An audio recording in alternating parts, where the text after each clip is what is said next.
Okay, this video is very late. It's long overdue. The match happened over 24 hours ago. However, my reason for this late match review is because the match happened at 8:30 in the morning for me, and I had church like pretty much during the match, so I missed the second half. So I just rewatched the highlights. And if no, the match was at 9:30 in the morning, not 8:30 in the morning. It would have been 8:30 in the morning, and I probably would have been able to watch part of the second half as well. If there was no daylight savings BS, but since there is, the match got moved to 8:30 in the morning. So yeah, Barca won 3-1. I'm happy about that. But the issue is, it wasn't the fashion that I wanted. They were up 2-0 within 11 minutes, which was imperative that they get back into the swing of things because of that El Clasico loss. But the match dwindled out kind of after, and then Rafa Mir scored a brilliant goal. But yeah, let's talk about the match. I won't give player ratings. I'll keep this video relatively short. I can't give player ratings because I didn't watch the match live the second half, but from the highlights I can paint a picture, and I also watched Michi's match review and Robbie Lou's match review, and I can understand who played well. Like Frankie De Jong, for instance, I heard both of them give high praises for De Jong, so shout out to De Jong. And yeah, he was really solid. I remember there's one chance he passed it to Ferran, and Ferran shoots it right at the goalkeeper Peña. Why are you shooting at him? You have the whole net to pick from, and you pick the one spot where the goalkeeper's standing. This is what I don't understand. Anyway, he did score, to be fair, but it was a tap in, but still a goal's a goal. And it came from it was all Fermin. The Elche player slips and loses the ball. Fermin's right onto it instantly.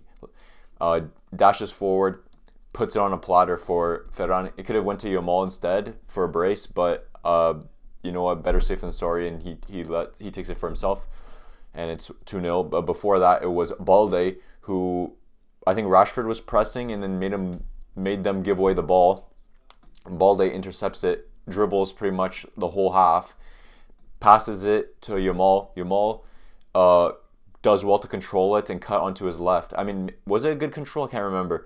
Was the ball bobbling when he received it? That doesn't matter, but he cuts onto his left and he buries it beautifully. That was like a FIFA type finish. That was beautiful.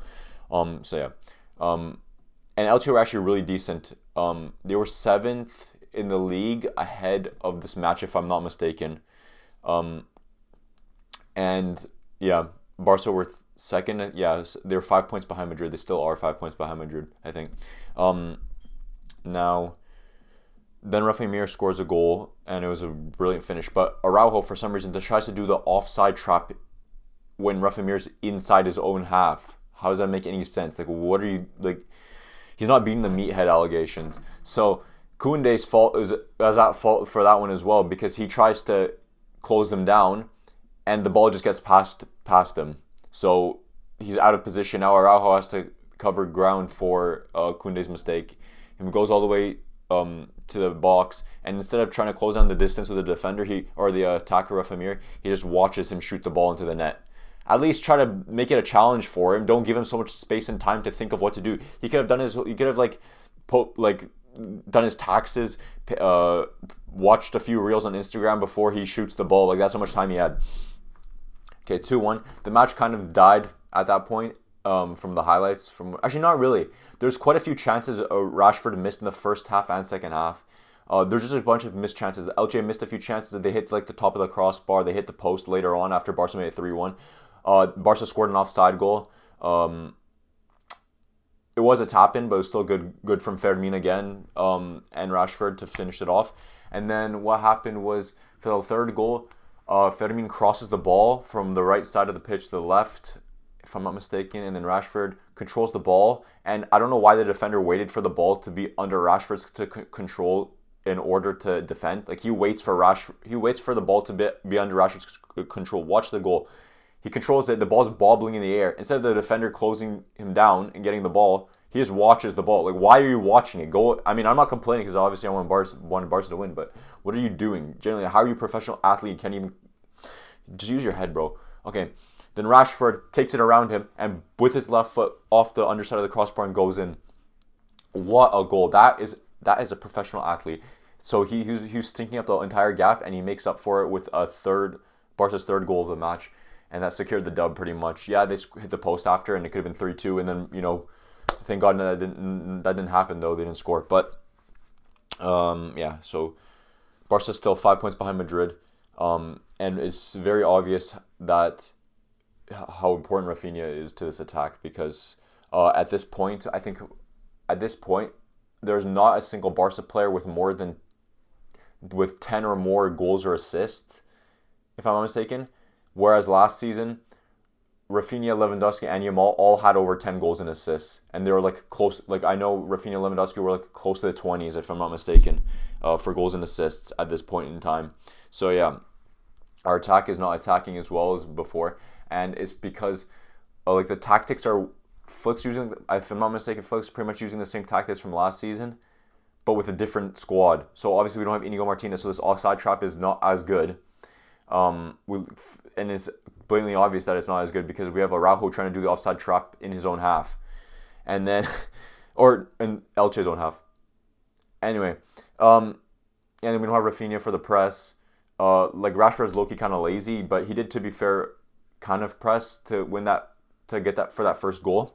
But yeah, and then we don't have Lewandowski's like headers, attacking prowess, like striker instincts, hold up play. We have Ferran Torres up top. We do have Yamal back, but he's not the same Yamal from